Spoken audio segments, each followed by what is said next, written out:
Hi, welcome back to our lecture on leadership and teams. Now, our last lecture talked about early thoughts, early foundations of leadership. What we're going to do now is we're going to take a look at some more modern thoughts, some more modern theories about leadership.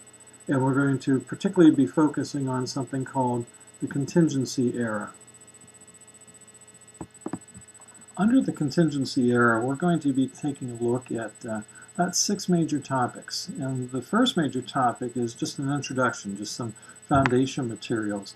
And under foundation materials, I have 3 subpoints to raise. The first, the primary assumption that you find with people who follow the contingency era, that believe in it, etc., the primary assumption, and that is that the most effective personality, style, or behavior of effective leaders, the most effective personality, style, or behavior of effective leaders depends on, is contingent on, there's where you get the name for it, the requirements of the situation.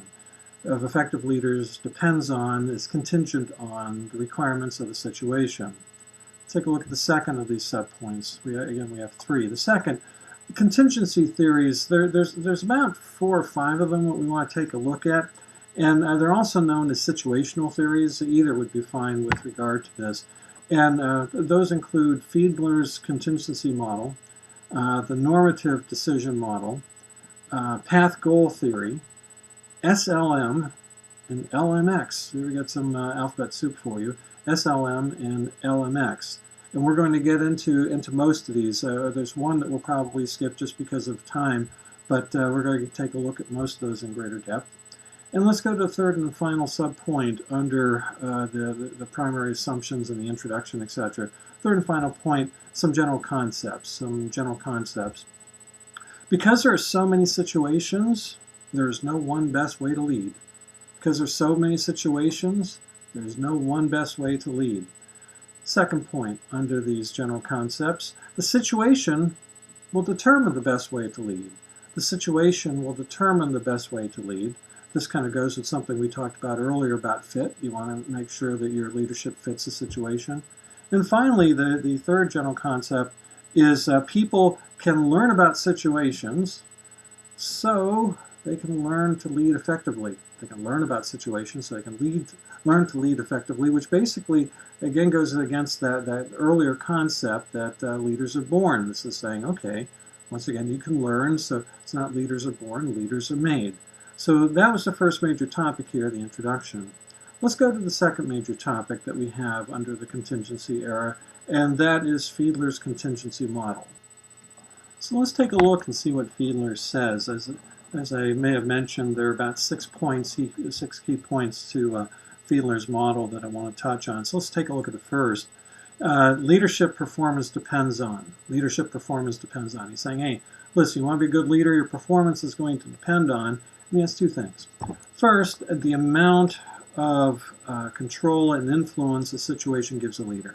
The amount of control and influence a situation gives a leader. And the leader's basic motivation. Do we want to accomplish the task, or do we want to have close supportive relations with others? To accomplish a task or have close supportive relations with others. Think about it. What he's talking about there is not very similar to what we talked about with the Ohio State studies, the Michigan studies, a little bit with regard to the grid, etc. So he's touching on some old theories and saying, yeah, let's build off of that. Let's take a look. That's the first of the 6 points under Fiedler. Let's take a look at the second.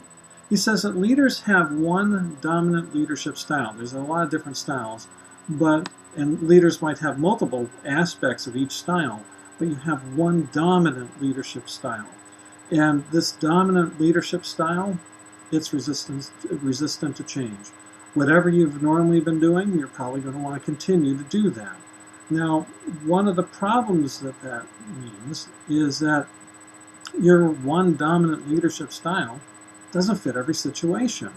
So what leaders tend to do, and it's not a good thing, is leaders tend to try to manipulate the situation to fit their style as opposed to trying to fit their style to the situation.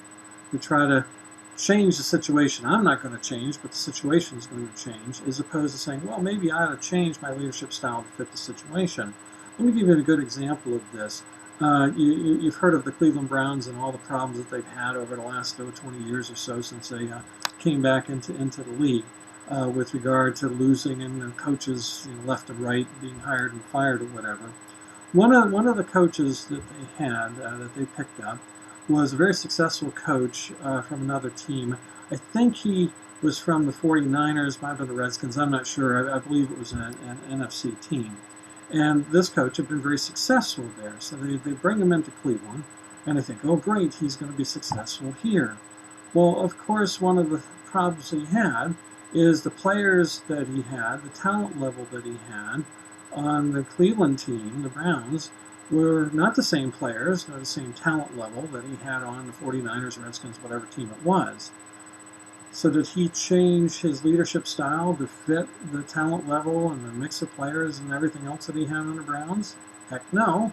He tried to get the Browns, with their different team and everything else like that, different players, to do what he did that brought great success in San Francisco, Washington, wherever it was. Of course, it didn't work, and he was one of the many Browns coaches who had a fairly short tenure there. And again, this goes back to what Fiedler said. You want to fit your leadership style to the situation and not the other way around. You can't change the situation and then try to fit your leadership style and to fit your leadership style. It's kind of like putting a round peg in a square hole. So that was the second of the 6 points that Fiedler has. Pretty good point. Let's go to the third point that he has. And this third point has a couple of subpoints, and it's called situational control. Situational control. Let me first, under these two subpoints I have, in the first subpoint, let me define it. What are we talking about with regard to situational control? He said this is defined as the amount of control and influence a leader has over the situation. The amount of control and influence a leader has over a situation, including, of course, the work environment. Let's go to the second subpoint of this. He says that there are three ranges from high to moderate to low with regard to how much control do you have. High, moderate, and low. If you have high control, this often leads to predictable results. I know what's going to happen. I'm in control. But if you have low control, the leader's decisions may not influence the outcome very much. I don't have much control over a situation. What I say doesn't matter. So this range, high, moderate, and low, that's certainly going to have an impact on how well you're going to do. Let's go to the fourth of the 6 points under Fiedler. Fiedler says there are 3 dimensions. We just mentioned that there are 3 levels. Now we're going to say there are 3 dimensions. There are 3 dimensions. Let me take a look at these dimensions. The first dimension that you have to look at as you're trying to analyze your situation here is leader-member relations. Leader-member relations. Are they good, they're bad, in the middle, etc.? What are the relations like? Second, the task structure. What's the structure of the organization? What's the task I got to do? How do those two meet? My undergraduate background was in political science, and one of the things that we talked about there was a way to study different governments and to analyze them. And one of the approaches is called the functional structuralism approach or the structural functionalism approach. You can go either way with regard to it. And it basically said, okay, what's the structure? What's the function I want? Do they fit, etc. with regard to it? Well, here we're talking about the task and the structure. What's the function? What's the structure? Do they fit? We're going to have a problem or not with regard to it. And the third and the final dimension is called position power. Position power, and this is how much power does the leader's position give to him or her? How much power does the leader's position give to him or her? You probably have seen this yourself with regard to, say, student groups that you might be leading. You really don't have a whole lot of power. You can't tell everybody you've got to be here and do this, etc. The other students will tell you to go pound salt. So you don't have a great deal of power. So that's certainly going to influence how successful you may or may not be. Well, let's go to the fifth of these 6 topics for Fiedler. And he says you can combine these ranges and dimensions into a chart. You can combine them into a chart. And one of the things I would highly recommend that you do is in our leadership book, I would like you to take a look at figure 3.1. Figure 3.1.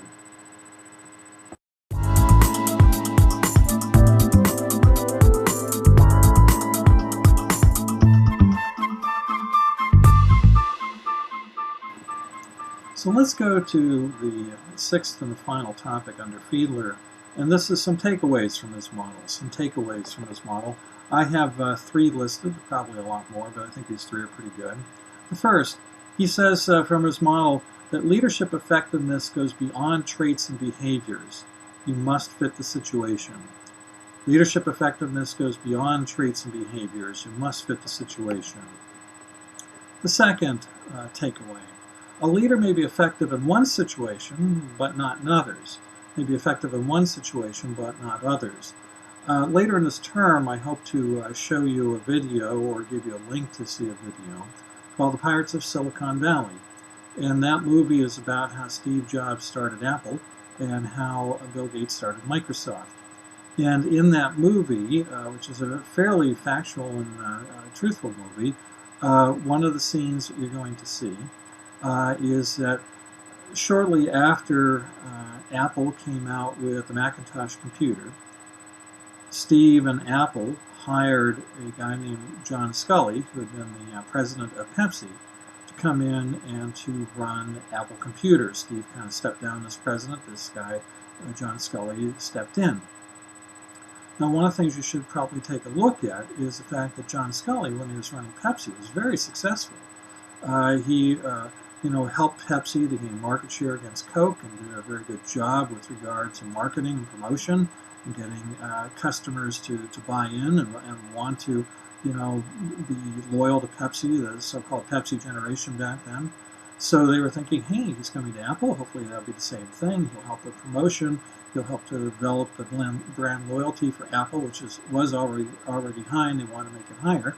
And they bring him in, and he didn't do very well. During his tenure, Apple, especially towards the end, Apple was going pretty much down the tubes. With Steve Jobs, at one point, he gets fired and he's booted out, and John's running the whole show, and it just didn't work. Now, why didn't it work? Well, it's because John Sculley's management style, his leadership style, fit Pepsi really well. It didn't really fit Apple.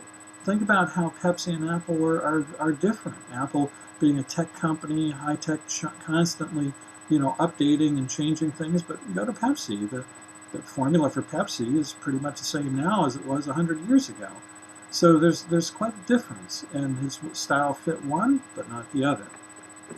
Let's then go to the third and final takeaway that we have from Fiedler. And the third and final takeaway is that a good leader will modify his or her style to fit the situation. A good leader will modify his or her style to fit the situation, not try to force the other way around. You're not going to try to force the situation to fit your style. You're going to force your style to fit the situation. So that finishes up what we have with Fiedler. It's pretty intense, pretty good, some of the things that he has to say. Let's now move on. We'll talk about the next of the contingency models. And all I want to do here is I'm just going to mention its name, and I'm going to ask you to take a look in your textbook to read through it. It's not because this model isn't good. It is. It's just that just given the time period, we don't have time to get into it. And this is called the normative decision model. The normative decision model. So the third major topic under all these things, Fiedler was 2, the third is the normative decision model. And what you want to do at this point is you want to open up your textbook and take a look at what it says, take a look at the PowerPoints that I have online for it. It'll give you a pretty good idea of what that's all about. Let's now go to the fourth major point under this, and it's the next major model, and that's called the path-goal theory. The path-goal theory.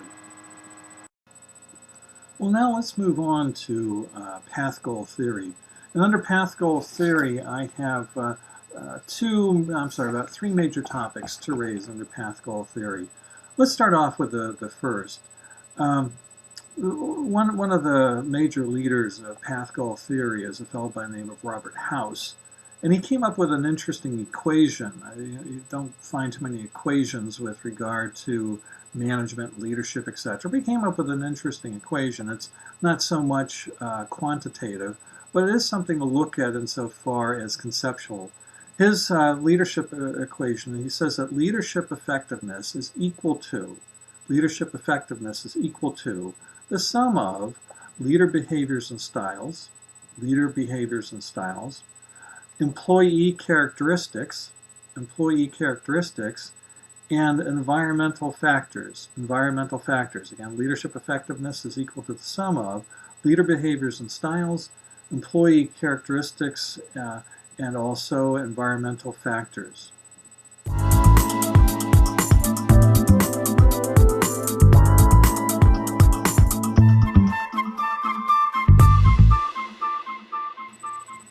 Okay, given this Robert House's equation, let's take a look at some subpoints with regard to it. First off, he says that leadership effectiveness is influenced by the interaction between. This leadership effectiveness he used in that equation just a moment ago is influenced by the interaction between 4 leadership styles and 2 contingency factors. There we go. Now I have 6 things to remember, right? It's influenced by the interaction between 4 leadership styles and 2 contingency factors. So let's take a look at those. Let's start off with leadership styles. What are the 4 leadership styles? The 4 that he has are directive, supportive, participative, and achievement-oriented. Directive, supportive, participative, and achievement-oriented. Those are the 4 leadership styles that he sees. Now, one of the things I'd like you to do is take a look in your textbook and get an idea of what is a directive leadership style, what's the supportive, participative, and achievement-oriented. To some degree, it's self-explanatory, but there's a little bit more to each of them, so you want to take a look at your textbook there. Well, we said it was impacted by 4 leadership styles and 2 contingency factors, so let's take a look at the contingency factors. Again, there are 2. These contingency factors are basically situational variables. Let's take a look. I'll first give them to you, and let's talk a little bit about both of them. The first of these is employee characteristics, and the second are environmental factors. Employee characteristics and environmental factors. Now, with regard to the employee characteristics, he lists 5 different aspects of it, 5 different things you want to look at with regard to your employee characteristics. Let me give them to you. One is need for clarity. Do your employees need you to clarify everything? Do you need to give them every detail, or can you just give them some general ideas and off they go? So the need for clarity. How great is their need for clarity? The second employee characteristic is their experience. Are they experienced in doing what you want to have done? Are they inexperienced? Where do they have on the realm? And also, do they bring different experiences? Can you bring them together? This person has an experience with A and B, and this one's C and D, so you can bring them together and have A through D. So you want to take a look at employee experiences. The third of these employee characteristics are their need for achievement. The need for achievement. Remember, we talked about that motivation. When we were talking, I believe, with McClellan, he mentioned that many employees have different needs, and one of those is need for achievement. So do you have employees who have needs for achievement? I'd imagine all of them to some degree. Some might be really low, some might be high in the middle, but that need for achievement is certainly an employee characteristic that you want to know. The next is their taskability. They might have the greatest desire to do something, but they might not have the ability to do it. Maybe you have to train them, maybe they just don't have it. So you want to take a look at the ability and their levels of ability, and what abilities do they have? Again, can I bring a couple of different abilities and put them together?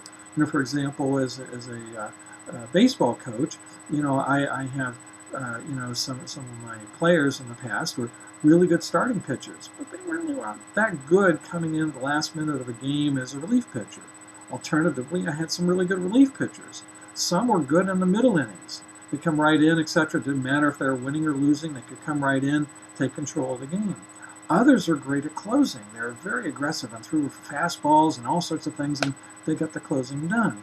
So again, with regard to the task ability, you might have different players or different members of your team that have different abilities, and maybe you can put them together, cover all the bases, and actually make things even better with the way that everything comes together. The last of the employee characteristics involves a buzzword, one that you might have heard in other classes, but probably didn't. And this is called the locus of control. Locus of control. And that word locus, we're not talking about the insect locust. We're talking about a word called locus, L-O-C-U-S. L-O-C-U-S. Let me tell you what locus of control is. It's kind of a range from one end to another end of a scale or whatever. Let me tell you what's on the scale. At one end of the scale, you have employees who pretty much believe that they're in control of their own fate. I mean, there's certainly things that we can't control. I mean, there's an earthquake, but I didn't know it was coming. I didn't know it was going to happen. I can't control it. But these people believe that, for the most part, they control their own fate. On the other end of the scale, at the far end, you have people who believe that they really don't have much control over their fate.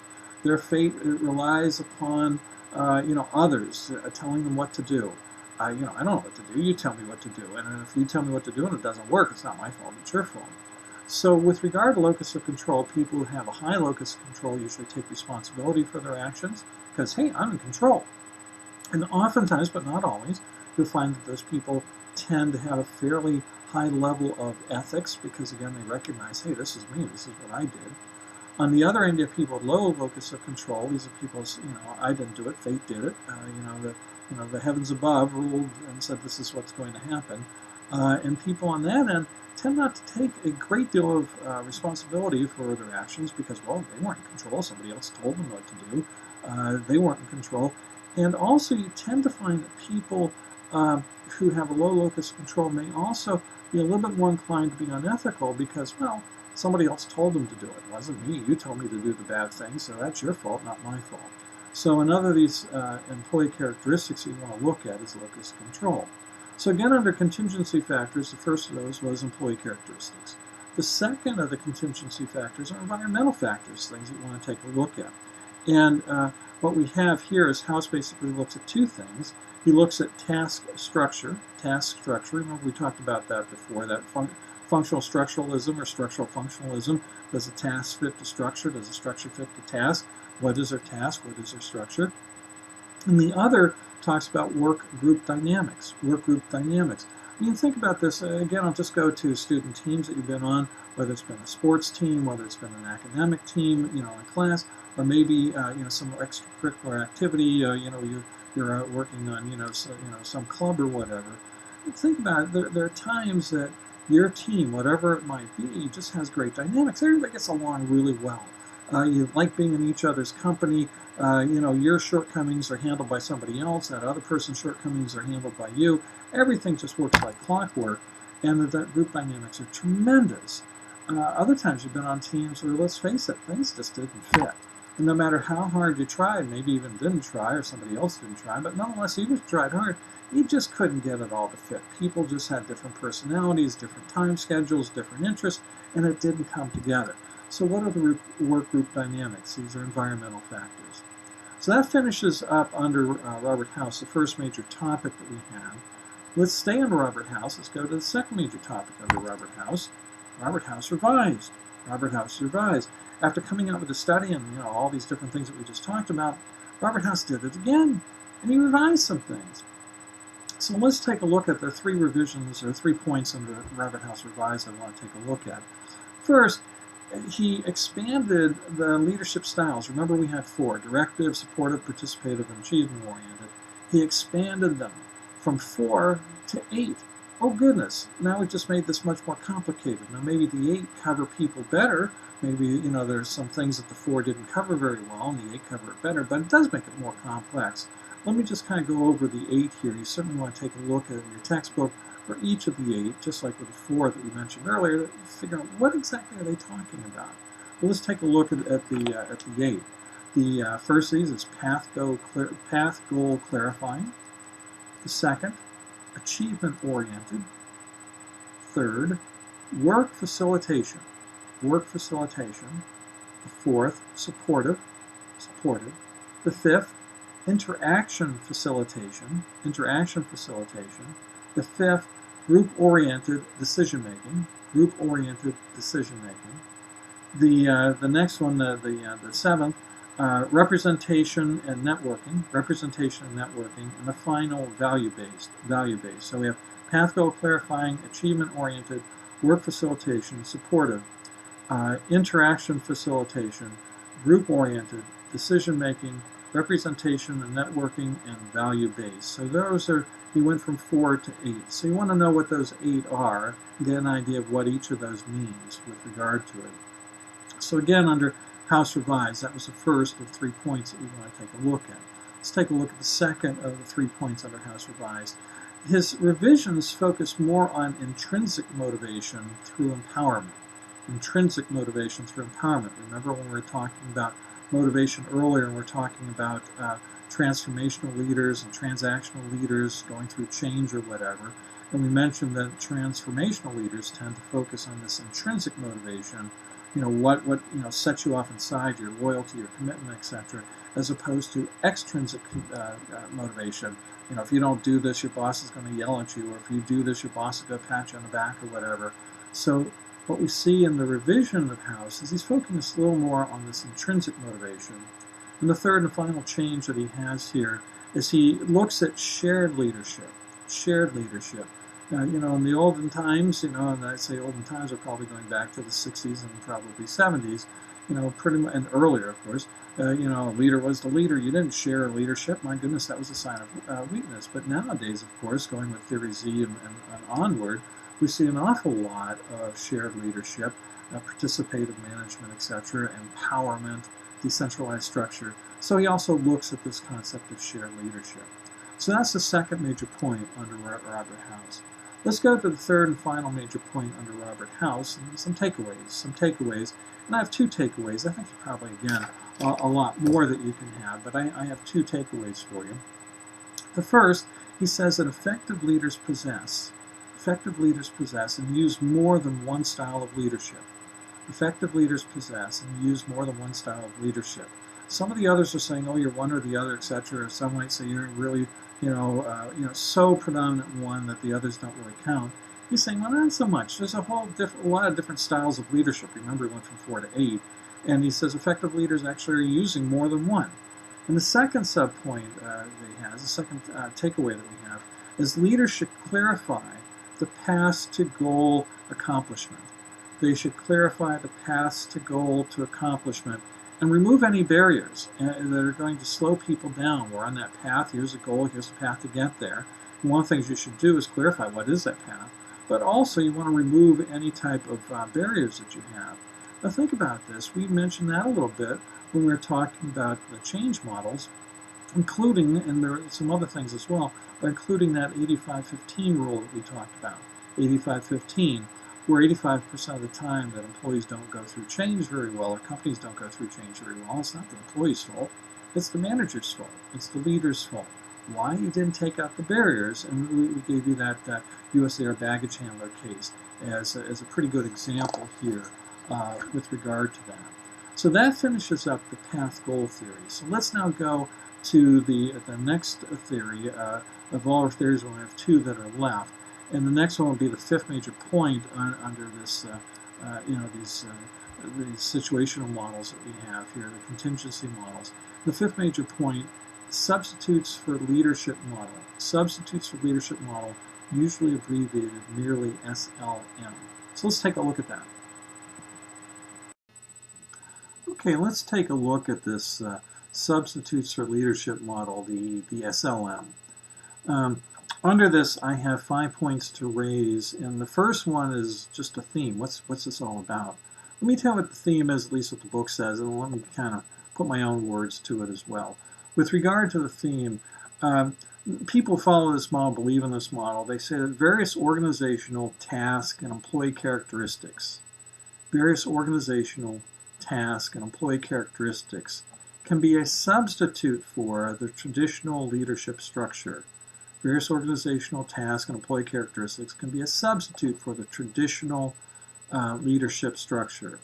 Basically, what they're trying to say here is that leaders are less needed in business because of all these things like, your leadership structure, the organization, the task, employee characteristics. And they actually get to the point of saying, well, maybe leaders aren't needed at all. That's something I want you to think about. Do we need them less? Do we need them at all? With regard to this model. The model poses some interesting questions.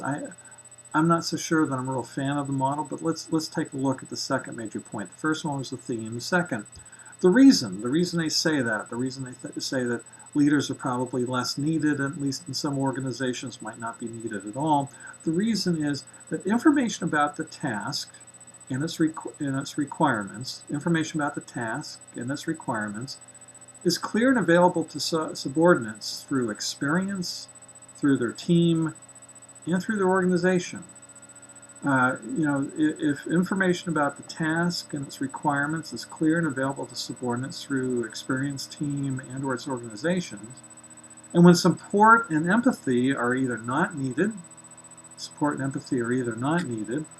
or subordinates, can supply it. Your colleagues, coworkers can supply it. Then you might not need the typical leadership structure. Why do you need it? Everything's taken care of. And if you need it, maybe you'll need a little, but less than before, because these other things. And again, I go back and say, really? I'm not sure how you feel. Now I'm going to ask that at the end. Let's go to the third of the 5 points under the SLM model. There's a pretty good example of this given in your textbook, and I'd like you to take a look at it. It has to do with a decentralized team of experienced outside sales reps. A decentralized team of experienced outside sales reps. Outside sales reps are those who are dispersed throughout the country. Okay, you're in charge of the Denver area, you're in charge of San Francisco, you're in charge of Chicago, Miami, Dallas, Boston, New York. So they're all dispersed. They don't get together very often. And they all know what to do. They all know how to sell. So it's in this particular case, they're saying, do they really need a leader? You answer that, but take a look at the case that they talk about there. Let's go to the fourth major point under this SLM model. The fourth major point, they list some additional reasons to have an SLM model, or to follow it, some additional reasons to have it or to follow it. They say you might want to do this if the leader has a lack of power, if he or she is basically neutralized. If you have a leader who has no power, why do we need a leader, right? The second additional reason you might want to have an SLM model is that the organization has such a rigid structure. Wherever you work, the organization has such a rigid structure that no matter who leads, his or her input is nominal. No matter who leads, his or her input is nominal. For a short time, I had an opportunity to work with someone who was the dean of a very small campus of one of these for-profit universities. And he's a brilliant guy, really nice guy.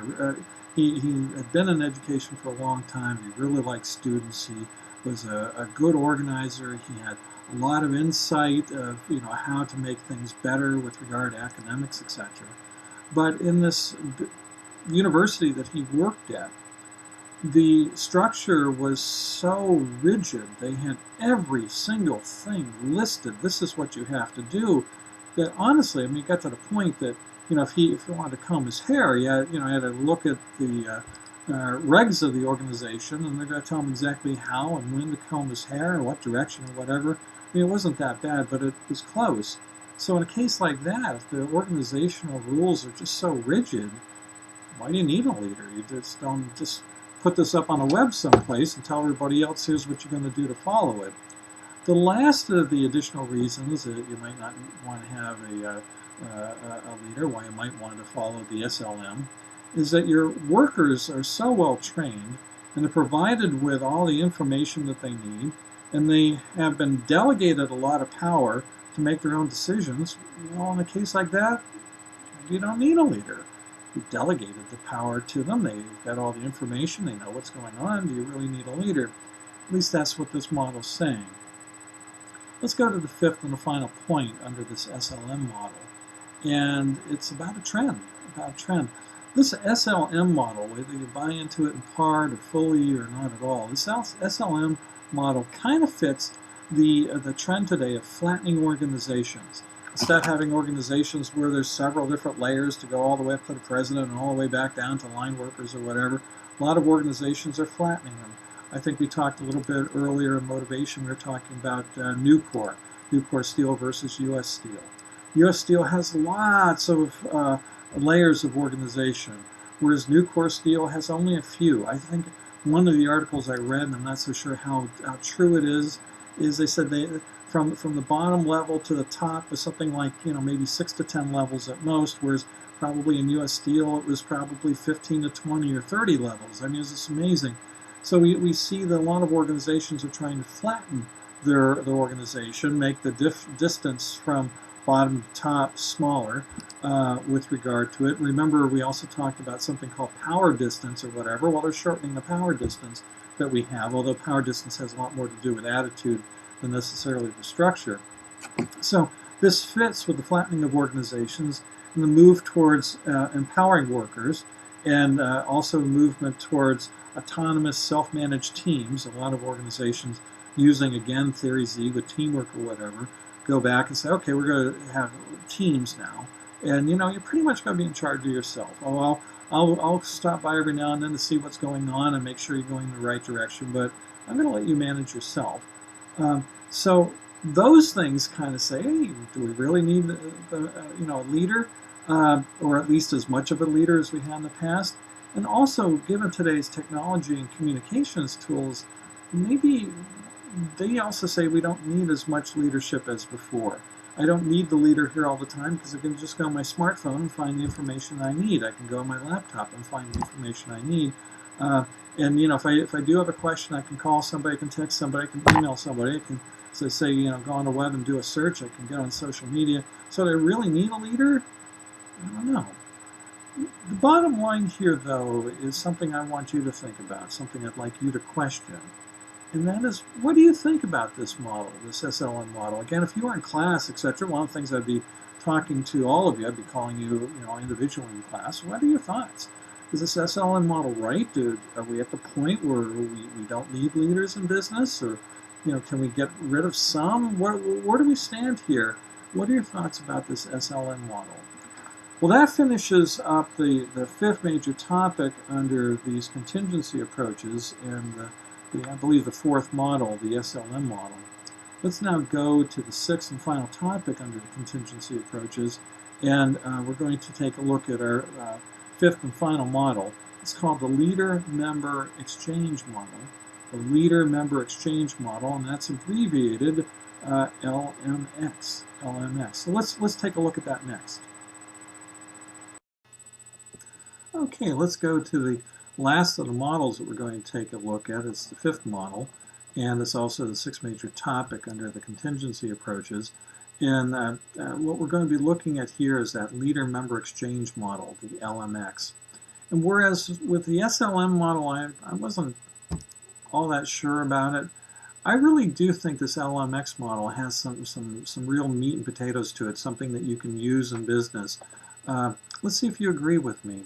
And under this, I'm basically going to have, three major topics I'm going to raise. And the first major topic is the focus. What's this Leader-Member Exchange Model all about?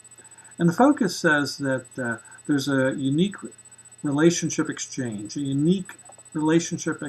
between a leader and his or her followers, a unique relationship exchange between a leader and each of his or her followers. So if you think about it, every time you're a leader, there's some sort of relationship that you have, maybe good, bad, or whatever, but a relationship you have with each of your followers.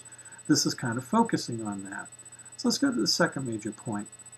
The second major point says that there are basically two groups of followers. The first group is the in-group. They're also known as insiders. The in-group, the insiders. The second group, they're known as the out-group, and they're known as outsiders. So in every organization, you have insiders and you have outsiders. And my guess is you've been involved in teams and organizations and classes or whatever, some of which you were an insider, some of which you were an outsider, and you probably had different experiences, a lot of which related to whether or not you were an insider or an outsider. That's the relationship exchange that you're having with a leader. So let's take a look at each of those in greater depth, at the relationship exchange, say, that an insider has with a leader versus that an outsider might have. So let's take a look at insiders, the in-group. Some characteristics or descriptive aspects of this relationship. Usually the insiders and leaders have a high-quality relationship and exchange. They're kind of close. Insiders and leaders are kind of close. You tend to have a mutual respect. Leader respects the followers respect the leader. There tends to be a deep and a deepening trust. The leader trusts the followers trust the leader, and they develop the relationship, and it tends to get a little bit better, hopefully, with regard to the relationship. There's also expectations with regard to this of growing the relationship. The relationship's good now, but you know what? It's going to be better. We're going to get better and closer and understand each other and work better together in the future.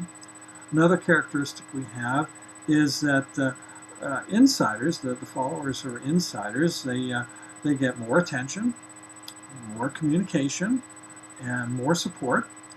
They have the leader's confidence. They get more challenging and interesting assignments, and they get more rewards. Doesn't sound bad. You want to be an insider, right? You get more attention, more communication, more support. You get the leader's confidence. You get more challenging and interesting assignments, and you get more rewards. That doesn't sound bad.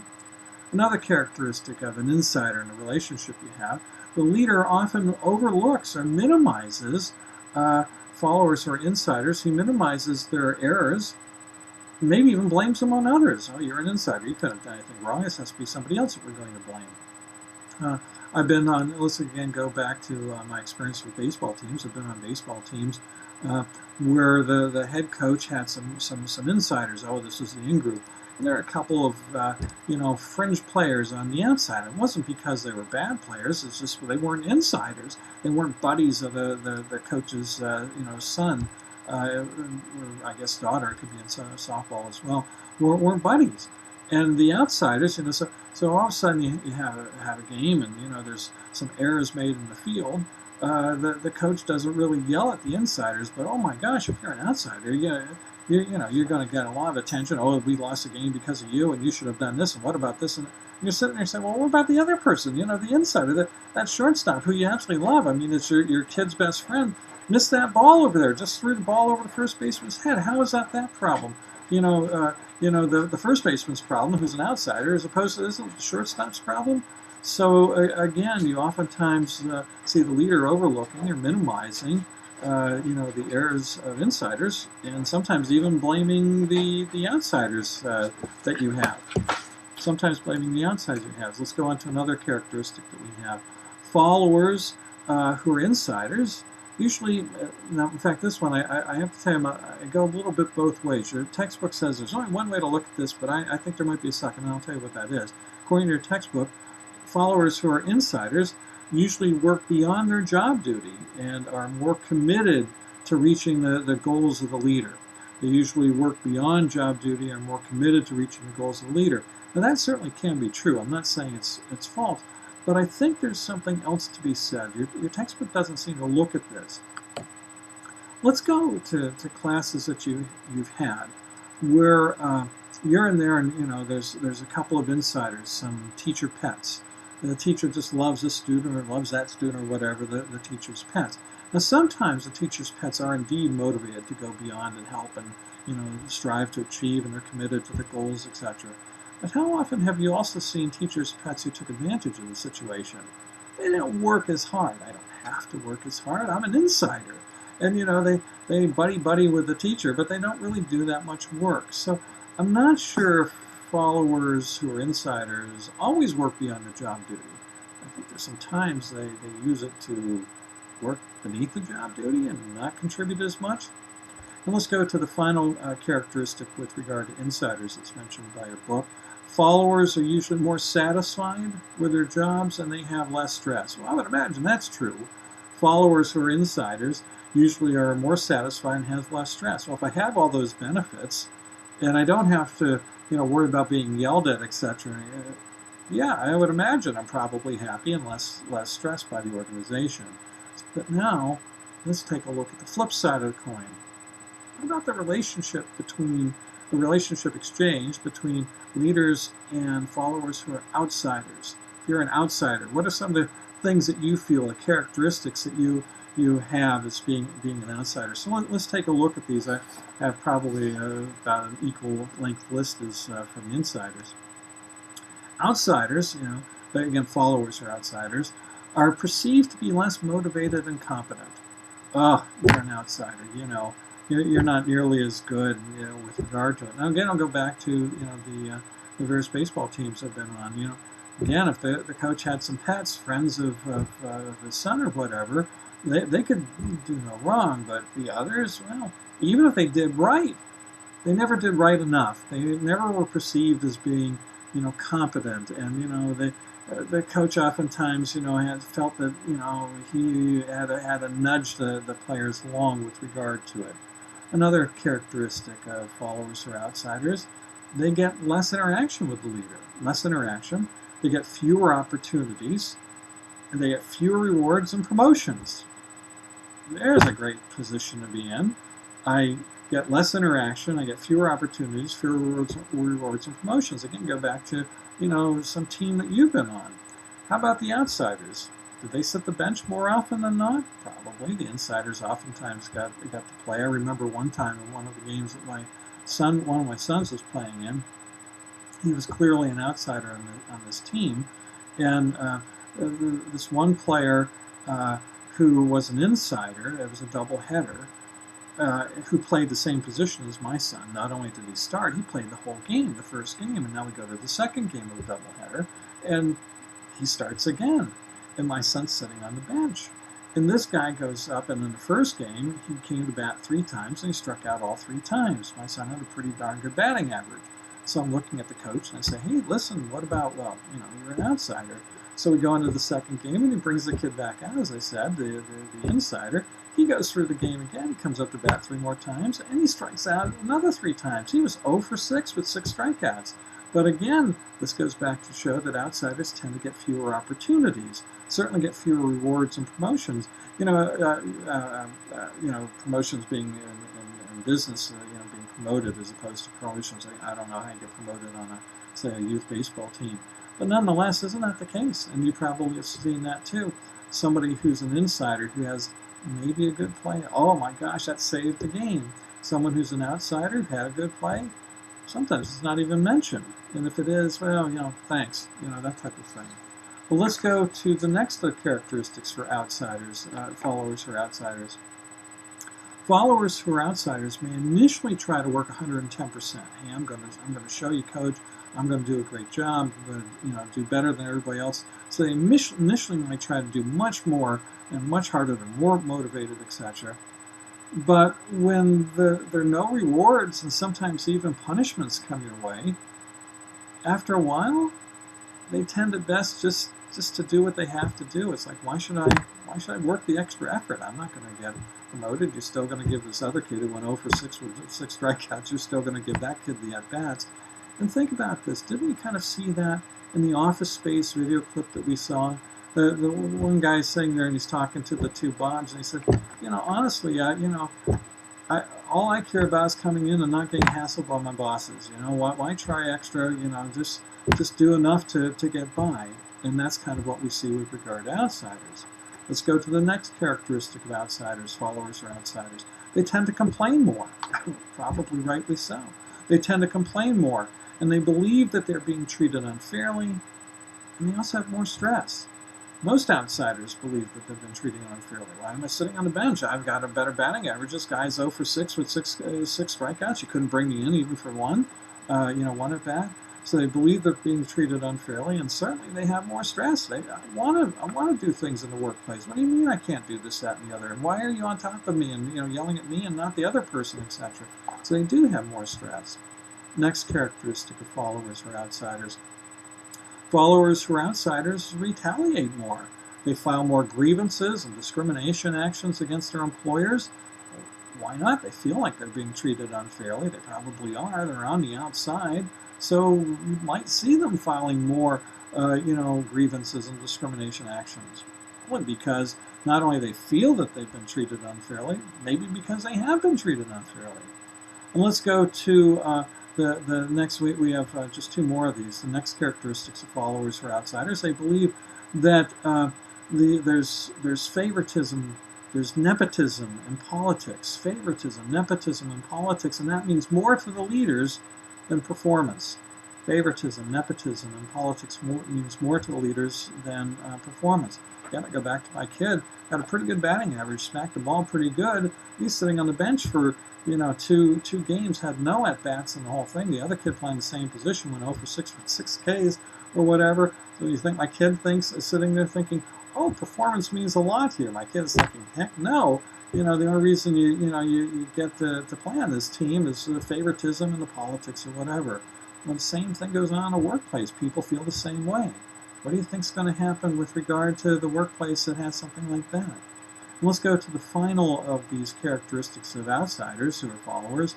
Followers or outsiders tend to envy, dislike, and maybe even despise the insiders. Not only are they mad at their leaders, are you treating me unfairly and everything else like that, they start to get mad at and take, despise and maybe take pot shots at the insiders. Oh, you're an insider. You went 0 for 6, and as you tell the story as it goes on, you embellish the 0 for 6 or whatever. So that's probably not pretty good either. Well, let's go to the third and final major topic under this LMX exchange. The second one is all these characteristics of insiders and outsiders. We have 2 types of groups, and etc. Let's go to the third and final point. The results of having these 2 types of groups, the insiders and the outsiders. Results, I think you can pretty much see as I've talked about it. You have this 2-tier system, insiders, outsiders, which oftentimes violates equity theory. Remember, we're talking about equity theory. We should have equal number of rewards and equal number of punishments. It should be equal. Based on if I do X, bad thing X, I should be punished no worse than somebody else who does it, etc. So it violates equity theory. It also promotes discrimination. And you might say, well, how? Well, not only discriminate against insiders versus outsiders, but oftentimes, particularly in a workplace, we tend to hire people who are like us, who are more like the insiders, and therefore we don't hire people who are outsiders, who are more diverse than us. So that can then certainly lead to discrimination in hiring practices. Another of the results of having these 2 groups, etc., is it can hurt team building. As you recall, one of the key aspects of being a leader is building teams. We go back again to Theory Z and Uchi or whatever. Team building is important. Well, how do you build teams when you have this 2-layer structure and you got some people you're treating absolutely horribly with regard to? Is that going to help with team building? Probably not. Another characteristic, I just have 2 more of these in just a summary point here. Another characteristic is, this type of 2-tier system, it certainly hurts the creativity. Someone who is an insider might, oh, how can we help? Except outside, I don't care. Why should I be creative? Again, go back to the Office Space thing. I'm just doing enough to get by. If I come up with a great idea, fine, but I might not even tell anybody. Why? Well, I don't get paid another dime. If this company ships out more widgets or whatever that we have. The last of the comments I have for you before just a general summary comment. The last of the comments I have here is having this 2-tiered system certainly leads to more turnover and absenteeism, particularly amongst outsiders, but even sometimes insiders look at this and say, I got to get out of here. I don't like this hostility or whatever. So it leads to more turnover and more absenteeism. Why do I want to go to work today? I'm going to go through that crap again. For example, go back to the baseball team that my son was on. With regard to this, the fact that oftentimes he wasn't playing very much. Do you think that he really wanted to go to all the games, or if something else is going on? Do you think that had a higher priority? Oh, listen, I'm not going to go to that game today because my friend's having a swim party.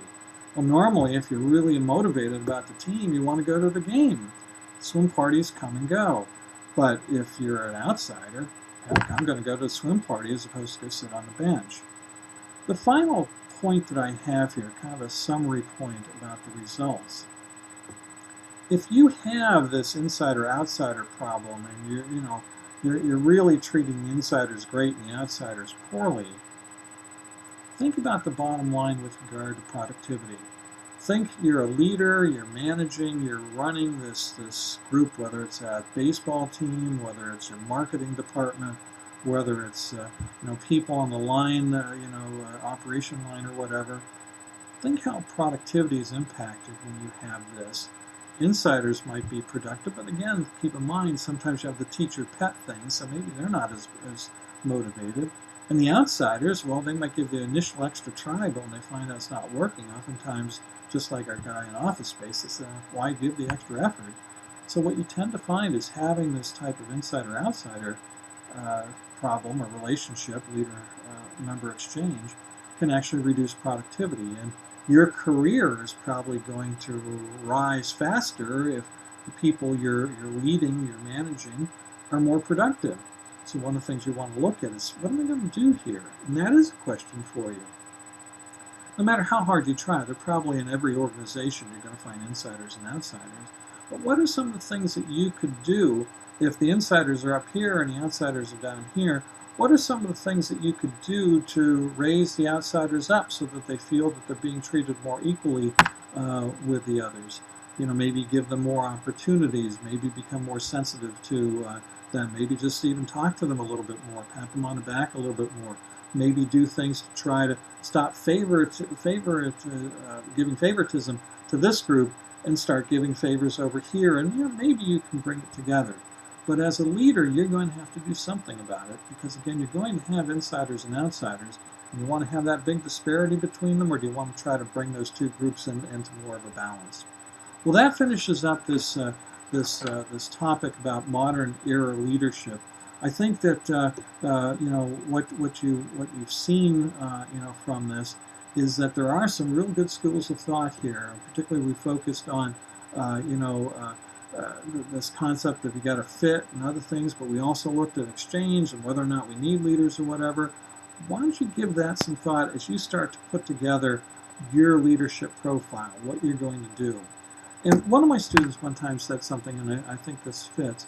You're not going to remember everything that we talk about in this course. There's so many different aspects of leadership, and we don't cover, of course, everything that's in the book. We try to cover as much as we can, but we don't. And you're not going to remember certainly all the stuff in the book, certainly not all the stuff in the lecture. But what you should try to do is, as we go through, it's like what we're doing is providing you with various additional tools for your toolkit to be a better leader.